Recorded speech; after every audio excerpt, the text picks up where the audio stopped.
didn't grow naturally. He was slow in growing. He was very slow in learning how to speak.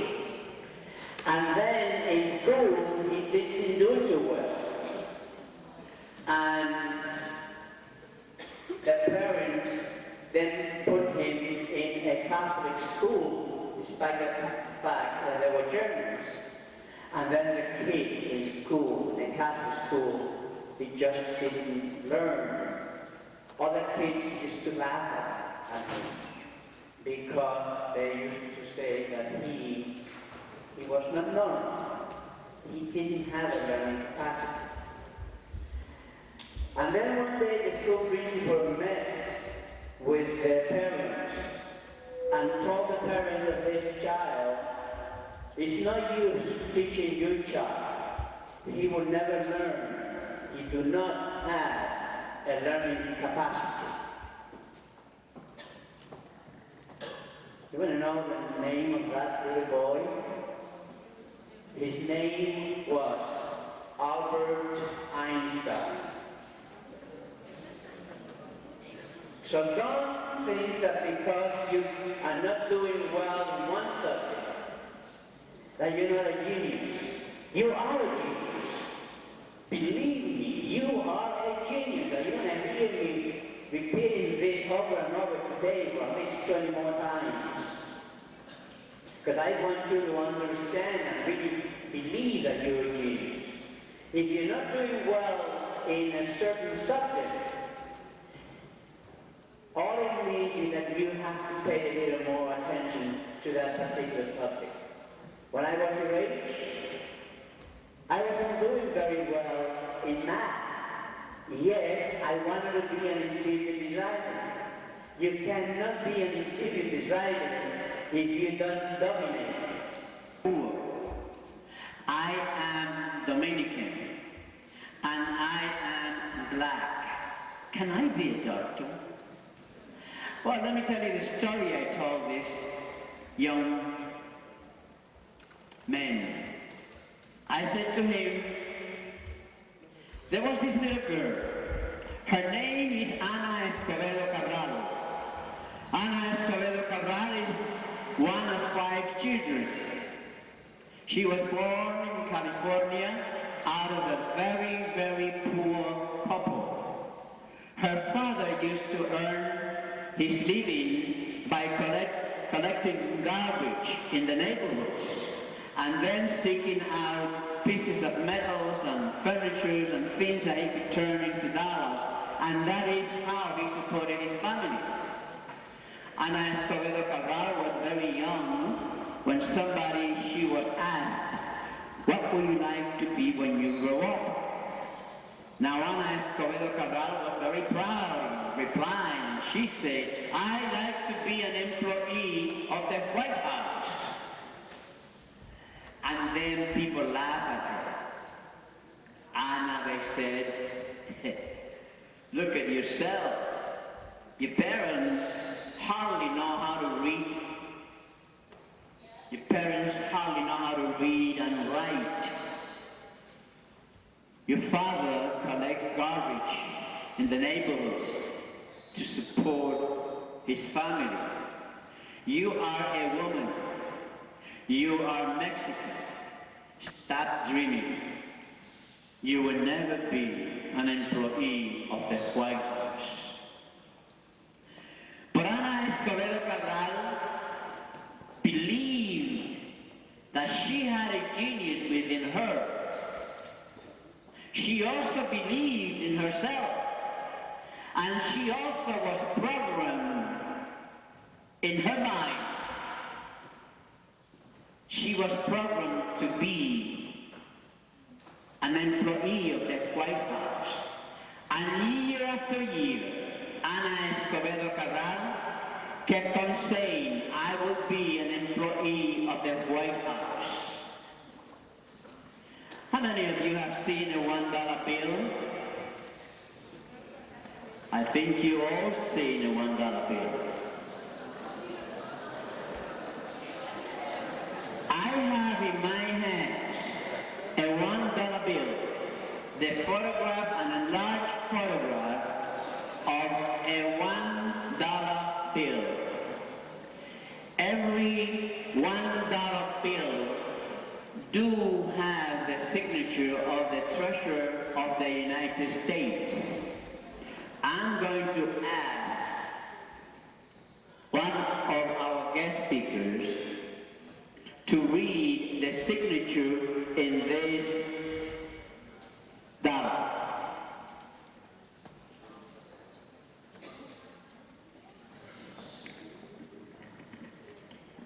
Ana Escobar Cabral. Ana Escobar Cabral signs this dollar bill.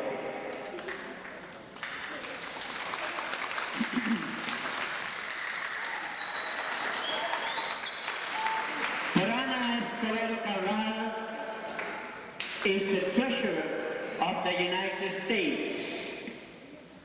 And I'm repeating myself again. She understood that there was a genius within her.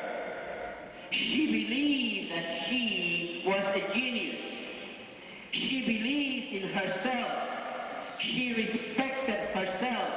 And she had a program for her life. She had goals and objectives for her life. Ana Escobar Cabral also signs the $50 bills, and she also signs the $100 bills. Ana Escobar Cabral signs billions and billions of dollars. Plus, Ana Escobar Cabral is history. She makes history as a Hispanic, as a Mexican, as a woman. And the reason why I'm telling you this story, my dear friends, is because I see in this room, in this audience, I see a lot of Ana Escobar Cabral. And then I told my dear young friends, don't let the color of your skin and don't let the country of origin be an impediment for you to dream and to dream big. And if you set your mind to something, whatever you set your mind to, you will achieve. Yes, you could be a doctor. How many of you would like to be doctors? Good. Good. How many of you would like to be teachers? How many of you would like to be lawyers, architects, journalists?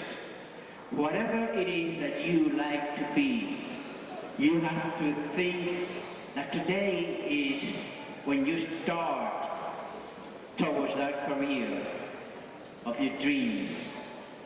And you will accomplish whatever it is that you set your mind to accomplish. I don't know if you are aware of what's happening here today. We have two speakers. The program is called Reaching Our Dreams. We've been doing this program for the last 10 years in this school. And then what's going to happen is, my job is to present the speakers. The speaker's job is to share with you some of their life's experiences. And your job is to listen and take mental notes, because something wonderful is going to happen here today. You are going to be invited to write an essay.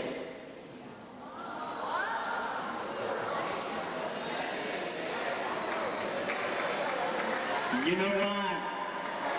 You know what? Give yourself a big round of applause. A big round of applause for yourself. Now,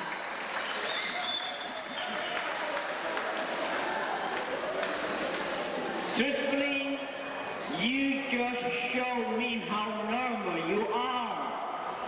At your age, when I was your age, you think I love to write essays? No. Neither do you. But you see, that's part of one of the realities that we're going to be discussing here today. We're going to be talking about the realities of life. At your age, you live in a dream world, a fantasy world. And you think that all you have to do is close your eyes and success will come to you in a silver platter from heaven. That is not the reality, my dear young friends. The reality is different. You have to work for everything you want. You have to sacrifice for everything you like to have, possess. And you will hear today from the speakers and from myself that we just didn't get where we are today by expecting it to come to us and doing nothing about it. You want good grades? You have to study hard. You want to have 100 in your exam? You have to study and practice and study more and more. And the more you study, the closer you are to that 100 mark. I'm telling you by experience. That was my experience. Then I said, life is also about choices and consequences. And I said, I will invite, you're going to be invited to write an essay. Truthfully, you don't have to accept the invitation. That is your choice. You are being invited and you now have the choice to accept or not to accept the invitation. Now let me tell you what happens if you do not accept the invitation. The consequence of not accepting that invitation is that you will be denying yourself the opportunity to be invited to dinner with your parents, your brothers and sisters, your teachers will be there, your principal will be there, your vice principals will be there, the speakers will be there, and you will receive a plaque. So see, you have a choice. Accept my invitation. When you accept the invitation, now you enter in the contest. Now you are giving yourself the opportunity to be invited to dinner with your parents and your teachers, and a lot of other schools from New Jersey will be there, and it's going to be a grand night dedicated to you. My question is, this is going to take place, I believe it's in June 11th. So June 11th, 3 or 5, from 3 to 5 of you, depending upon how well you write, from 3 to 5 of you will be invited to dinner. What I like to see now is the hands of those 5 youngsters from this group that I'm going to be inviting to dinner with their parents, their brothers and sisters, and the teacher will be there. Let me see those hands. Terrific. Terrific. All right. A little weak, let's see what happens later. Now, I would like to bring before you a young lady that when she was invited to talk to us, to talk to in our Regional Dreams program, she was very excited. And she did such a wonderful job that I told my secretary to put her in the list and keep on inviting her. Because she spoke to our kids with love, affection, and respect. And this is what we want to project on you. We want you to believe in yourself. We want you to understand that there is a genius within you. We want you to respect yourself. We want you to believe in yourself. We want you to get the best of you. And for that, we bring people from our community to help you understand understand the importance of education. So let's give a big round of applause to this young lady. She's a banker. I'm not going to tell you her name. That's her job. Good morning, everyone. Good morning. I'm sure all of you guys are very happy, especially because you're not in class, right? Great, I know that. You know why? Because even though you guys might think I'm 100 years old, I was in your shoes one day, and here I still feel a kid at heart. My name is Maria Valdivia, and you could call me Maria. And I never thought, as a little girl in Cuba, that I will be today here in front of such a wonderful audience of young adults telling my story. And I'm very proud to be here. Well, I grew up in a town, very poor town in Cuba, which at times I had to carry my shoes so that way they would not wear out because it was the only pair I had. A little bit after, my parents brought us here to the United States. Wow, how wonderful. I thought it was going to be wonderful until I went to school and I didn't speak a word of English, not at all. And I'm sure that a lot of you guys might know how that feels when someone's talking in front of you and you don't understand a word. Well, to me at times it was very, very frustrating. But with the opportunities I had, it was fantastic. Because a little bit after, I was able to speak English. And that's when everything started to be great in my life. Both of my parents worked in a factory. I saw them struggle day in and day out. It was very tough because we didn't really have enough money to really support the family. I had to go as a high school student and get a part-time job. So that way, my little salary was able to help in. Okay, no problem. But it really hurt to see my young friends go out and have fun. Meanwhile, I had to be stuck in that little grocery store working sometimes until 10 o'clock at night. And you know what? It was not the greatest thing because at times when I got home, my sister will even tell me, you know what, don't even get near me. You smell like food. Because I used to be like cutting meat and stuff like that. It was like a butcher store, a fruit store. But not knowing that that will be the beginning, the base of going forward and being someone in life. Try to do the best I was able to be. And today I encourage you the same way. You know what? My youngest daughter told me a story that one of the motivators told them, and I really want to share with you. How many of you guys seen those little boxes down the shore that they have like crabs inside them? How many of you guys seen them? Great.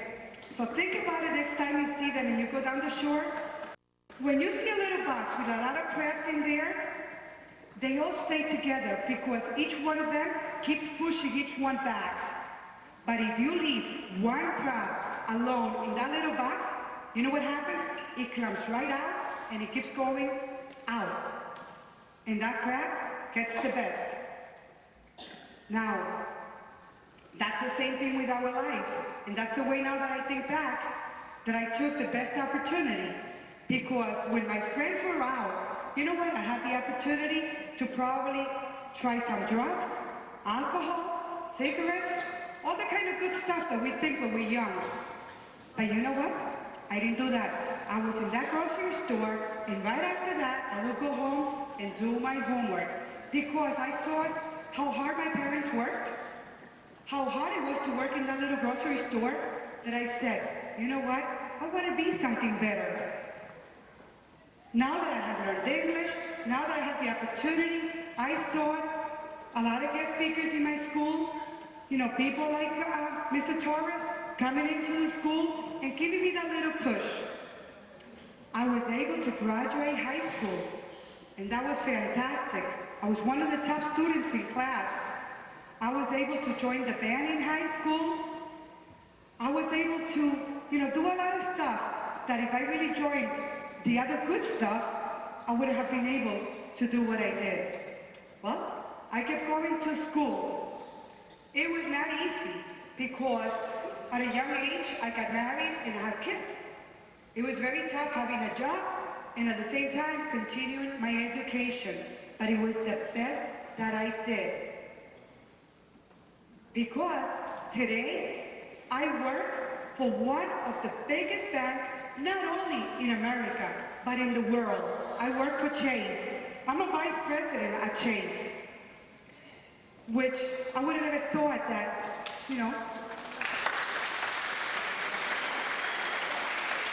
Thank you. When Mr. Torres asked everyone here who wanted to be a doctor, I didn't see a lot of hands. When he asked if there was going to be lawyers, I saw a lot of hands go up. But you know what? I want to ask you guys, how many of you guys want to be a banker? Well, those who would like to be a banker, I tell you something, you could always start off as a teller like I did, and you're more than welcome. I work right here in the Union City branch. I've been there 20 years. And in the future, if you ever need any guidance or anything to help you guys, maybe for a student loan or anything that will help you, lead that path, I'll be more than happy. You're more than welcome to stop by and tell me, how can I help you guys? Because from being that little girl without having a pair of shoes to wear, today being a vice president, honestly, it's a big, big difference. And I would love for you guys to know that each one of us have the opportunity to be a vice president, a great doctor, a great attorney. Okay? So do the best every day that you're able to do. Get away from those opportunities that will bring you down with the rest of the crabs. Be the smart crab. Get out of that box and keep running for the best. And I am sure all of you guys have the opportunity to be the best. So congratulations for all you guys to be here, and thank you.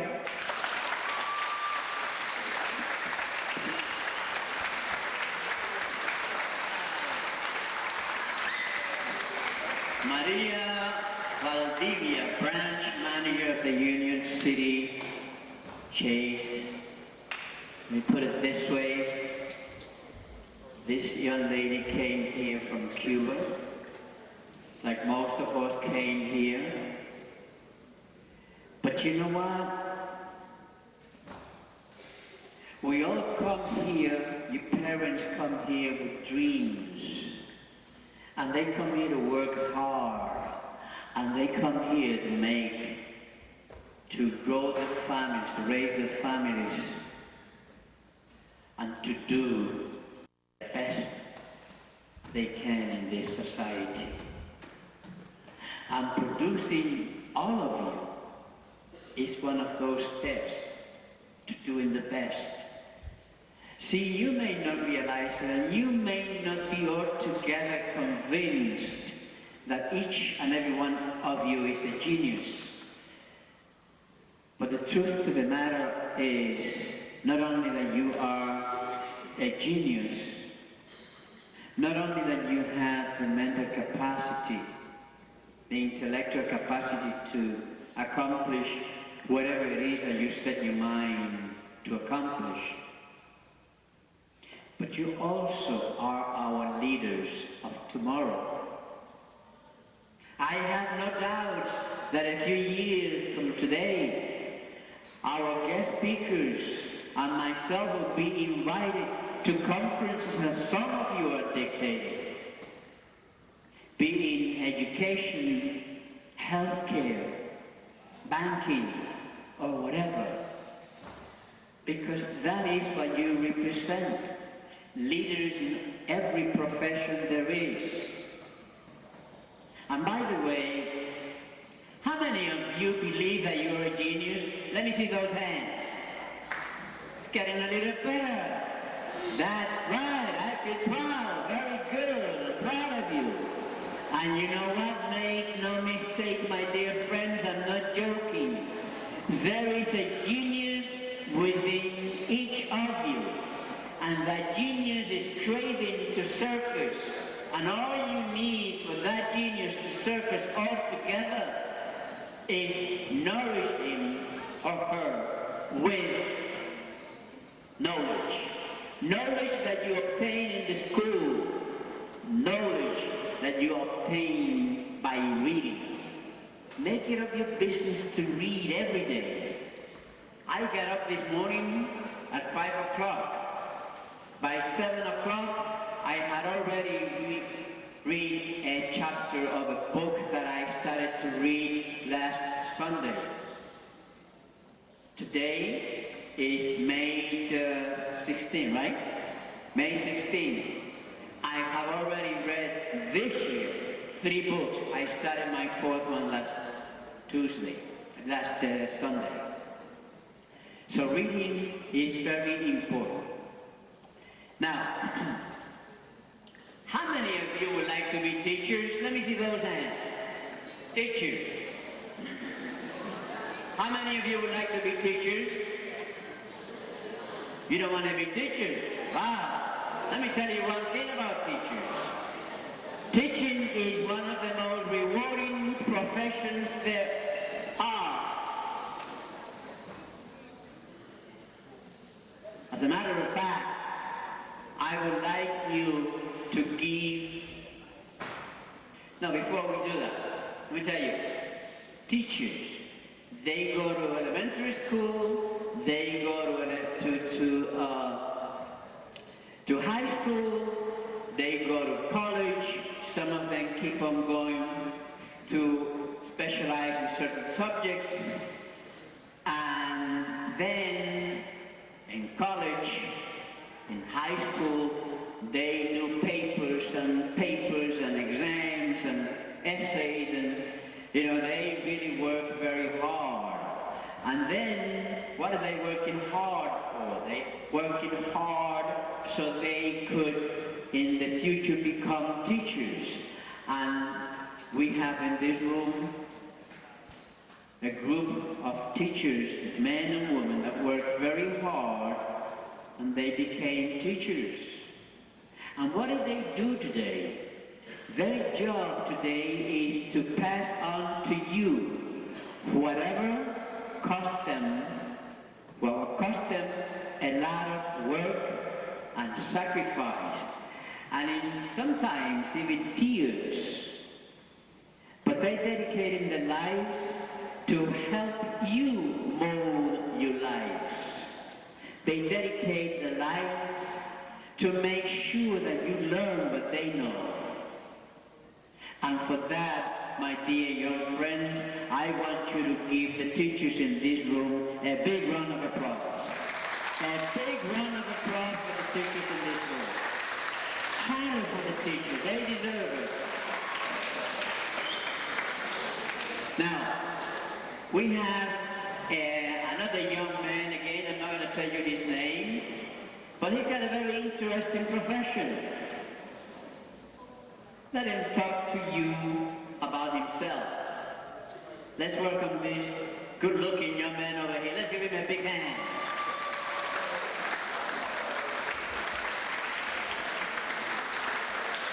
How you guys doing?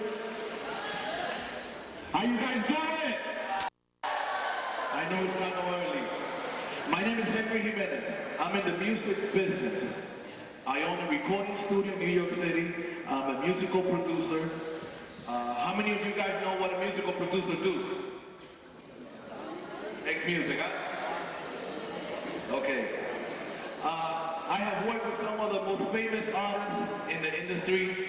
Alicia Keys, Puff Daddy, Don Omar, Johnny Ventura, Sergio Vargas. I work in hip-hop, merengue, salsa.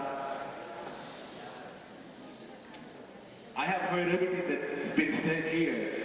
The one thing that I'm going to tell you about my life, the way that I have done things, one other thing that I forgot to tell you is I'm basically rich. I don't have to work again. I don't have to get up at 5 o'clock in the morning. I don't have to do a lot of those stuff. And the reason is because I'm doing what I love to do. So what does that mean? Every single day is not going to work. It's just doing your love, doing what you love to do. And there's not an amount of money that you can put to that. There's not a price that you can put to that. So if anything you want to take from me today is you have choices. What do you want to do? What's going to motivate you? What's going to make you get up every morning and do your best? You know, that's the biggest thing right now. You in school, this is a great time. You are learning a whole lot of stuff. I think you have to find within you, what is it that makes you tick? What is it that you love? What is it that's going to make you get out of that bed and go to work? Make you, say, you know what, doesn't matter that it's not going as good as I feel it should go right now. If you have that, if you find that passion, you will be able to conquer anything. Now, with me, my parents are from the Dominican Republic. I was born in Puerto Rico, and I was raised in Boston. So I got quite a mix there. The biggest thing when I was going to school was that I always knew that I wanted to be in music. So when I was in middle school, I took as many music courses as I could. And I found out that I couldn't graduate without any of the academics. So I had to take care of my, of all the history, all the math, all of the stuff before I could graduate. But I got a full scholarship to Berklee College of Music in Boston, one of the top renowned colleges at University of Music. If you guys know, anybody knows Juan Luis Guerra? Yeah? Him and I went to school together. So there's a bunch of people that have done it. So, be quiet. Okay, now, so like I was saying, it's all about you. It's all about your choices. It's all about what you believe. With me, I believe that I could be a great musician. I believe that I wanted to do music.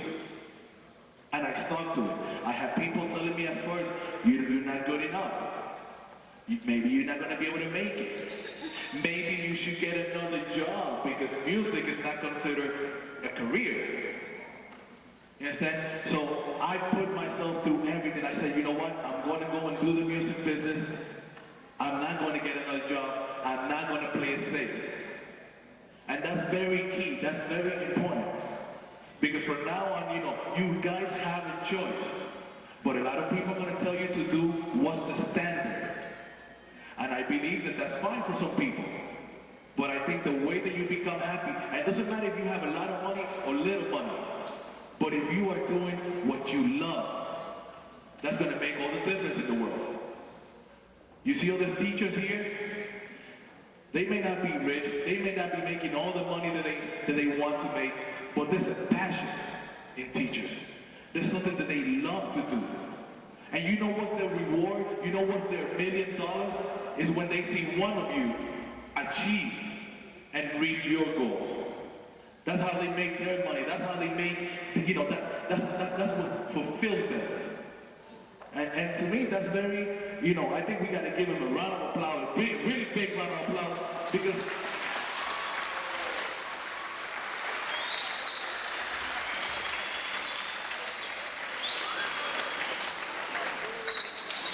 I don't think teachers here in this country and maybe in other countries, they should be making a whole lot more money. Okay? I just believe that they are the most important people in the chain.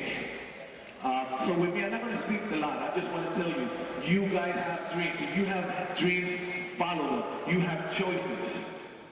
Okay? Believe in yourself. You're going to have a lot of people telling you, you cannot make it. Take something safe. I'm here to tell you, you could make it. You just got to believe in yourself, and it's going to be hard. You got to work hard at it, and you got to stick to it. Okay? Thank you for your time.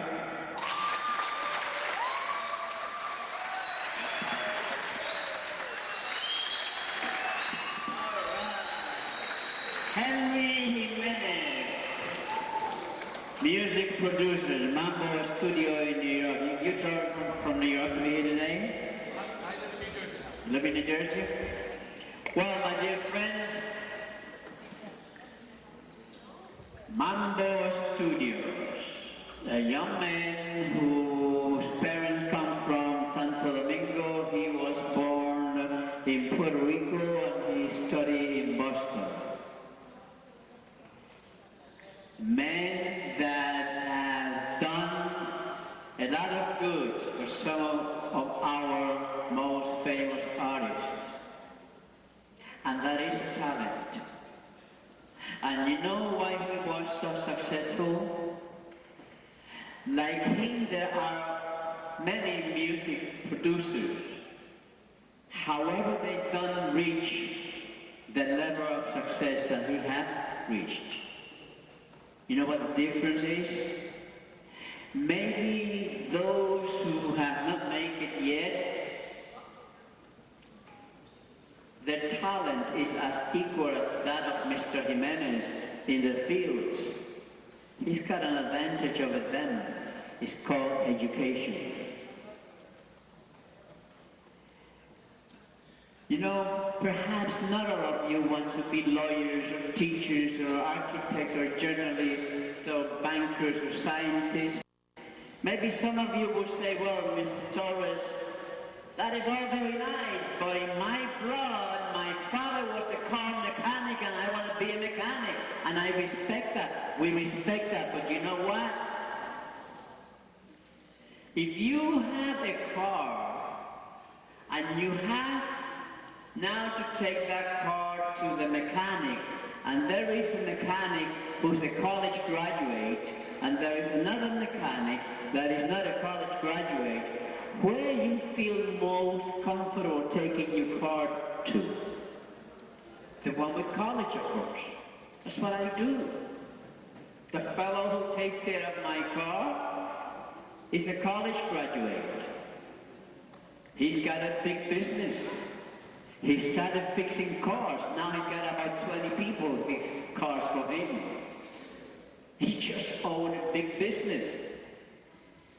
Yet in his blood is that thing about fixing cars. But his education meant a lot. Education, my dear friends, is the key to succeed in whatever it is that you do. Now, sometimes we complain so much about everything. I was talking to some people and I told them one day, give me reasons why you don't do your homework. Where Mom cannot help me. She doesn't know how to speak English. Pop cannot help me. He is not educated enough to understand my homework. Others says, well, Mr. Torres, I don't have the privacy I need at home. Others, I don't have a computer. I have dim lights. You know, we come up with so many excuses sometimes not to do the right things. Well, I went to a seminar some time ago, right here in town, and they presented the speaker. This was a very attractive young lady, tall, beautiful young lady, and she was presented to her audience, consisting of about 300 people. She stood in front of us, she lifted her leg, and she waved at us with her feet. All right? Now, the reason that Ana Macias is her name. The reason why Ana Macias waved at us with her feet is because Ana Macias was born without arms. I want you to pass this around. What's wrong? Ana Macias was born without arms. Ana Macias was born in the city of Mexico, out of a very poor family. Ana Macias was very young when, according to what she told us, she used to see in the streets of Mexico City the beggars, people with one arm, people with one leg, all kinds kinds of beggars. And she was very young when she decided, I would not be a burden to my community. I would not be a burden to my government. I would not be a burden to my society. I was born without arms, but God gave me a brain, and I will use that brain because I understand that I am a genius, and I respect myself. For that I will never be a beggar. I will be a lawyer. And then she went to school. Imagine a little girl without arms going to school. Very difficult. On top of the fact that she has to go through all kinds of medical treatments. And with that, she pulled out a board and drew a picture for us. I'm going to show it to you.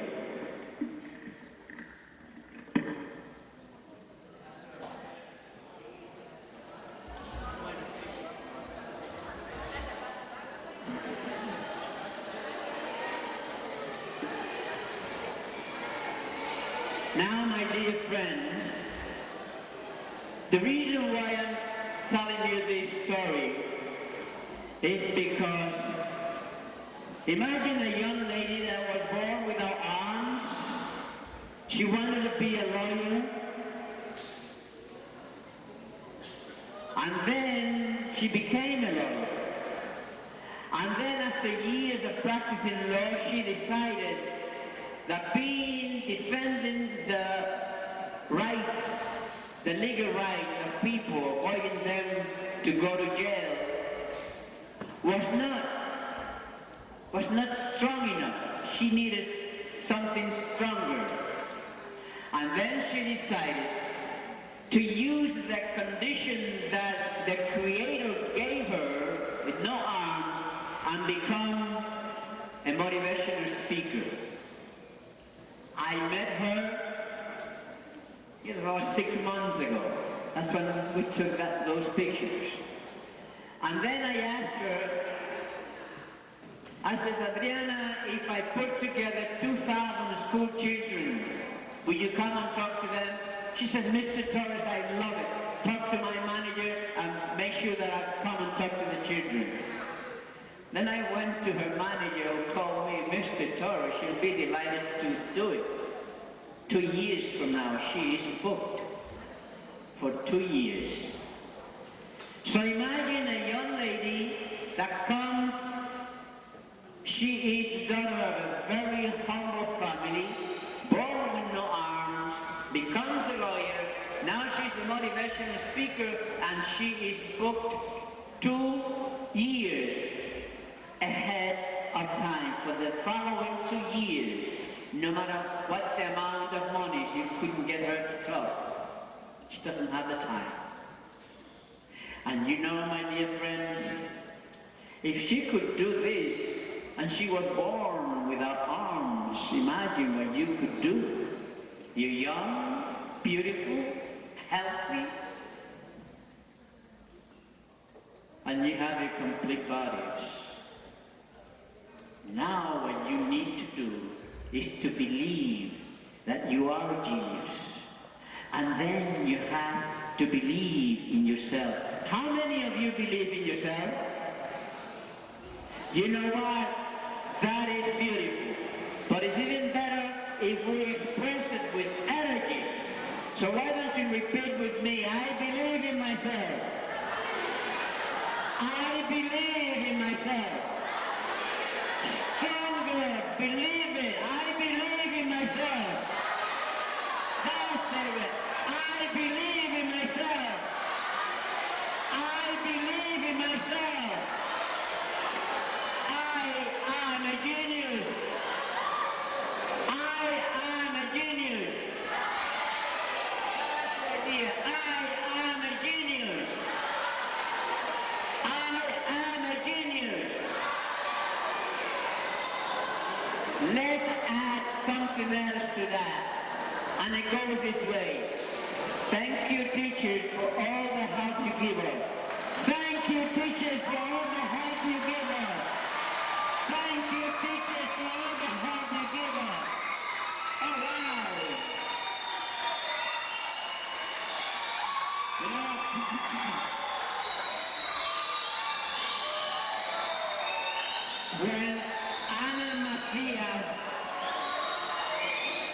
when Anna Macias finished her seminar, she said to us, I have a hobby. I always like to take a photograph of my audience. And she pulled out her pocketbook, pulled out a camera, and here she is taking a photo of her audience. Will you pass around, Mr. Cup, on the stage? So, my dear good friends, you're a wonderful audience. I hope, and let me close with this question. Where are the 5 youngsters from this audience that I'm going to be inviting for dinner comes June 11th? Who are my guests for dinner? Let me see those hands. Who am I going to be inviting for dinner on June 11th? All right. My dear friends, you've been a wonderful audience. God bless you, and I'm going to see 3 or 5 of you in June 11th. Thank you. Thank you, Mr. Carter.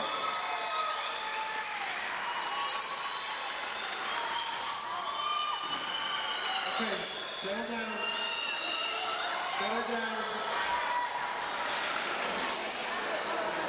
Okay. Guys, 7th grade. Settle down. For your idea. Okay.